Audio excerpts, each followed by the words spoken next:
अपने अपने प्रत्याशियों को मैदान में उतारने के बाद बीजेपी, कांग्रेस और आम आदमी पार्टी प्रचार में ताकत झोंक रही है। बीजेपी का प्रचार करने के लिए गृह मंत्री अमित शाह रुद्रप्रयाग आ रहे हैं। वो रुद्रप्रयाग में डोर टू डोर प्रचार करेंगे और अमित शाह आज सुबह 11 बजे रुद्रप्रयाग पहुंचेंगे। यहाँ वो रुद्रनाथ मंदिर में पूजा अर्चना करेंगे। गृह मंत्री 6 विधानसभा के कार्यकर्ताओं को वर्चुअली संबोधित भी करेंगे।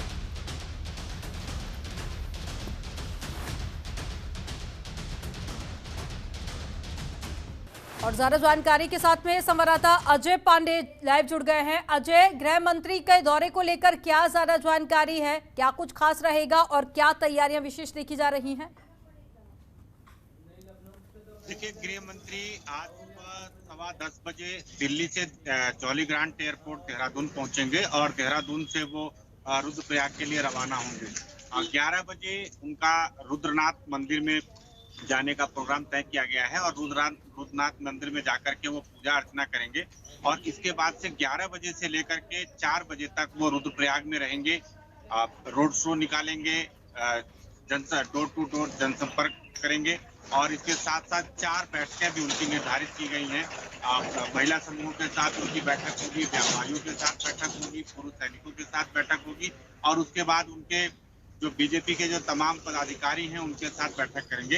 इसके साथ ही साथ वो वर्चुअल रैली को भी संबोधित करेंगे और ये जो वर्चुअल रैली होगी वो 6 विधानसभाओं के लिए होगी। इन 6 विधानसभाओं के लिए तमाम जो बीजेपी के कार्यकर्ता हैं वो शामिल होंगे उस रैली में और इसके साथ साथ वो अन्य तमाम लोगों के सामने भी अमित शाह अपना पक्ष रखेंगे और केंद्र सरकार की, राज्य सरकार की जो तमाम नीतियां हैं उनके बारे में बताएंगे।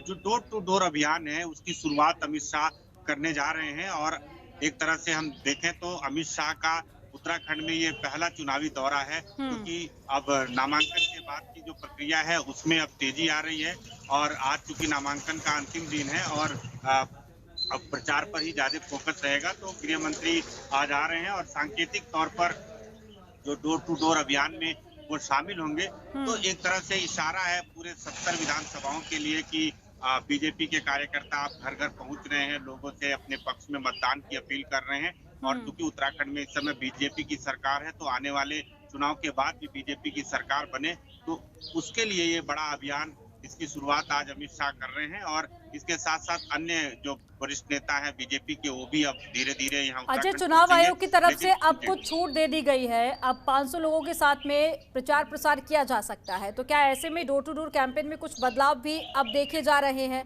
क्या कुछ प्रशासनिक अमले की तरफ से तैयारियां हैं?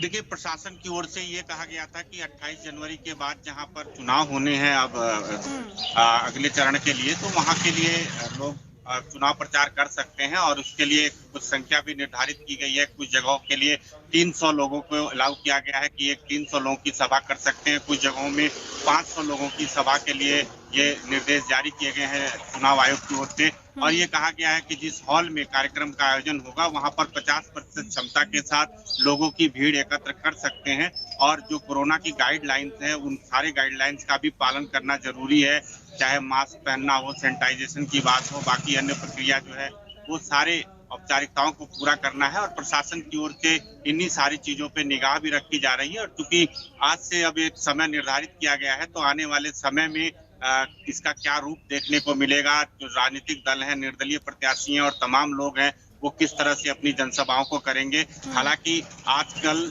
जो नया एक माध्यम आया है, वर्चुअल रैली कर रहे हैं, सोशल मीडिया के जरिए सभी लोग अपनी बातों को रख रहे हैं और भौतिक रूप से भी लोगों को बताना है, उनके पास पहुंचना है तो राजनीतिक दलों के पास ये तमाम विकल्प इस समय आ गए हैं और चूंकि कोरोना काल में बदली हुई परिस्थितियों के तहत ये तमाम चुनाव प्रचार किए जा रहे हैं तो सभी दलों की ओर से एक तरह से इसको पूरी तरह से स्वीकृति मिल गई है। जनता के बीच सोशल मीडिया के माध्यम से सभी नेता पहुंच रहे हैं, अपनी बात रख रहे हैं। अमित शाह के दौरे को लेकर नजर बनाए रखिएगा, आगे भी आपसे अपडेट लेंगे। तमाम जानकारी साझा करने के लिए बहुत शुक्रिया आपका। खबरों के निष्पक्ष विश्लेषण के लिए सब्सक्राइब करें Janatantra TV and press the bell icon. Never miss any update.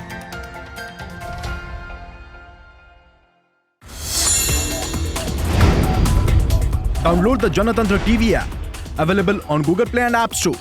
Download it now.